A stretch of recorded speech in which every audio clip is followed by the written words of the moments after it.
आणि आपल्या इकडचे श्री बारंबे साहेब आणि त्यांच्या सर्व डीसीपी एसीपी क्राईम पीआय सर्वांशी कुठल्याही प्रकारचा तपास करताना कुठलीही एखादी गोष्ट नजरअंदाज होऊ नये की जेणेकरून त्या लोकांना जामीन मिळण्याकरता ती बाब कारणीभूत ठरेल. आणि मला सांगायला एक प्रकारे समाधान वाटतं की पोलीस यंत्रणेनं ते डायगरचं असो की नवी मुंबईतल्या सागरी पोलीस स्टेशनचं असो त्याने अतिशय बारकाईनं तपास चालू ठेवलाय, योग्य ती कारवाई केलेली. पुण्याला 20 तारखेला एकत्र असताना ऍडव्होकेट उज्ज्वलजी निकम यांशी मी स्वतः बोललो.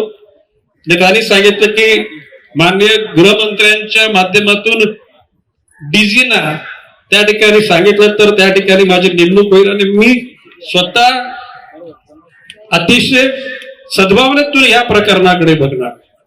माननीय मुख्यमंत्री एकनाथजी शिंदेना मी पत्र दिलंच, उपमुख्यमंत्र्यांनी गृहमंत्री देवेंद्रजी फडणवीसांना दिलं, अजितदादा पवारांना दिलं आणि त्यांना मी सांगितलं की कुठल्याही परिस्थितीमध्ये अक्षताला मिळालेला न्याय हा भविष्यकालच्या अशा दुष्कर्म करणाऱ्या लोकांना तो इशारा असणार, ती भीती निर्माण होणार. खरं म्हणजे आज हजारोच्या संख्येने अतिशय शिस्तबद्ध शोकाकुल भावनेतून कोपर करण्यामधून आपण शिवाजी चौकापर्यंत आलो. या ठिकाणी धर्म जात पंथ वर्ण वर्ग आणि पक्षाच्या पलीकडे जाऊन वेदने करता त्या ठिकाणी सर्वजण एकत्र आलेले. हे दुःख कुठल्या एका समाजाचं जातीचं पंथाचं नाही, हे आपल्या भावनेचं आहे, आपल्या आस्थेचं. आणि म्हणून भविष्य कालामध्ये मी याचा पाठपुरावा करेनच. निलेश पाटलांकडे मी सगळे दिले पत्रव्यवहार सगळे दिलेलेच, परंतु या 2-4 दिवसामध्येच माननीय गृहमंत्री देवेंद्रजी फडणवीस यांच्याकडून डीजीच्याकडे तसं पत्र जाऊन उज्ज्वल निकमांची त्या ठिकाणी नेमणूक होईल आणि फास्ट ट्रॅक कोर्टामध्ये न्याय उशिरा मिळणार असेल तर त्याला अर्थ नाही. न्याय लवकरात लवकर मिळाला पाहिजे. आणि मी विश्वासानं सांगतो, मगाशी उज्ज्वल निकमांच्या बुद्धी कौशल्याचं या ठिकाणी वर्णन करताना सांगितलं 99% त्या ठिकाणी यशस्वी केस लढवण्यामध्ये त्याचा हातखंडा आहे. या ठिकाणी अक्षताला न्याय हा समाजातल्या भविष्यकाळच्या सगळ्या बहिणींना ते अभय असणार. आणि म्हणून ज्या भावनेतून आपण या ठिकाणी जमलात, खरं म्हणजे ही आपली कर्तव्य भावना आहे. भविष्य काळामध्ये आता काल तर 2 दिवसापूर्वी मुराडला प्रकार घडला. हे प्रकार म्हणजे आपल्या शहरातले, आपल्या जिल्ह्यात, आपल्या राज्यात, आपल्या देशात आणि जगाच्या पाठीवर सुद्धा अशा प्रकारचा अत्याचार करणारा माणूस त्या कायद्याच्या कक्षेतून सुटता कामा नये. याकरता आपण सतर्क राहिलं पाहिजे. ज्या सगळ्या विविध पक्षाच्या लोकांनी ज्या भावना व्यक्त केल्या त्या भावना त्या अक्षताला न्याय देण्यासाठी निश्चितपणे कारणीभूत ठरतील. आणि आपण सगळ्यांनी 1 मिनिट उभं राहून अक्षताला श्रद्धांजली वाहावी अशा प्रकारची विनंती करतो. सगळ्यांनी 1 मिनिटासाठी उभं राहायचं आहे. आपण श्रद्धांजली देऊन आपण कार्यक्रमाची सांगता करणार आहोत. श्रद्धांजली कार्यक्रमाची सगळ्यांनी सेटल झालं असेल. एक साथ सावधान.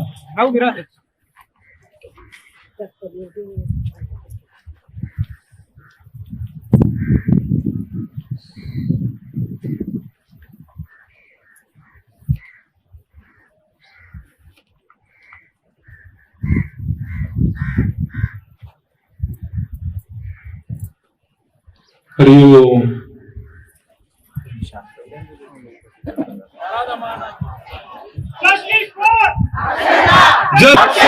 जस्टिस फॉर न्याय द्या, न्याय द्या, न्याय द्या, न्याय द्या, फाशी द्या, फाशी द्या, फाशी द्या, फाशी द्या, बंद करा, बंद करा,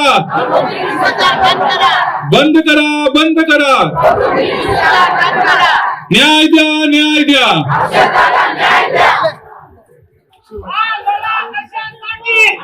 त्याच्या न्यायासाठी, अक्षताच्या न्यायासाठी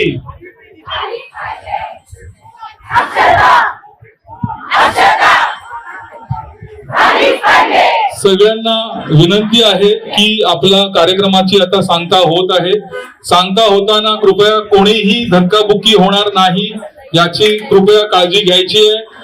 बसेस आणि तुमच्या रिक्षा इथपर्यंत येऊ शकणार आहेत, त्यामुळे महिला भगिनींना बाहेर निघण्यासाठी जागा द्यायची आहे.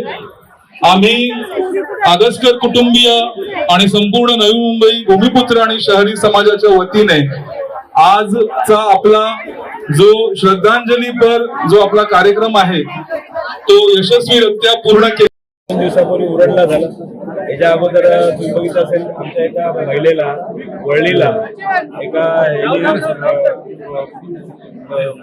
मच्छीमार महिला होती, आज तिच्या गाडी गेली मृत्युमुखी पडली. कशा पद्धतीने हे चाललेलं आहे मला वाटतं. या बाकीच्या गोष्टीत लक्ष घालण्यापेक्षा या बाबतीमध्ये लक्ष घालावं जेणेकरून त्या महिलेला न्याय मिळेल. आणि तुम्ही बघितलं असेल 6 महिन्यामध्ये जर त्या महिलेला न्याय जर मिळाला नाही तर आम्ही स्वतः रस्त्यावरती उतरून आम्हाला कसा न्याय द्यायचा तो आमच्या पद्धतीने आम्ही न्याय देऊ. आजच्या 21व्या क्षेत्रामध्ये महिला या सुरक्षित नाहीये. मंदिरामध्ये कुठेतरी महिलांना अशा प्रकारचं वाईट कृत्याचा सामना करावा लागतोय किंवा उरणसारखी घटना असतील सर, वारंवार या घटना घडत आहे. कुठेतरी या घटनांना आळा बसला पाहिजे. मला वाटतं यातून एकच सरकारला सांगणं आहे की पोलिसांच्या कामामध्ये हस्तक्षेप जरा कमी करा. आणि ज्या पद्धतीने पोलीस काम करतात त्याच्या कामात जर हस्तक्षेप केला नाही तर मला वाटतं त्या ठिकाणी न्याय सुद्धा मिळेल. आणि कोर्टाला सुद्धा सांगणं आहे की एखादे खटले तुम्ही 2-2, 2.5 वर्ष त्या ठिकाणी चालवले जातात आणि त्या व्यक्तीला न्याय मिळू शकत नाही. कशासाठी हे कोर्ट आहे? त्यामुळे मी कोर्टातल्या मान्यवरांना सुद्धा मुख्य न्यायाधीशांना सुद्धा विनंती करेन की या बाबतीमध्ये गंभीर दखल घेऊन नुसतं फास्ट ट्रॅक इंग्लिशमध्ये बोलून चालणार नाही, तर खऱ्या अर्थाने त्या ठिकाणी फास्ट ट्रॅक पद्धतीने तिला न्याय मिळाला पाहिजे. आज वकील त्या ठिकाणी चांगले वकील त्या ठिकाणी दिलेले आहेत, सरकारी वकील जे दिलेले आहेत. मला वाटतं या ठिकाणी मनात आणलं तर मला वाटतं 3 महिन्यात सुद्धा न्याय मिळू शकतो. परंतु ही जी कालमर्यादा असली पाहिजे 6 महिन्यामध्ये या फास्ट ट्रॅकमध्ये निर्णय त्या ठिकाणी झाला पाहिजे. आमची भगिनी अक्षता आगासकर तिची ज्या पद्धतीने हत्या झाली आणि तिच्यावर जो अत्याचार झाला हा ग्रामस्थ म्हणून नवी मुंबईकर म्हणून आम्हाला सहन होत नाही.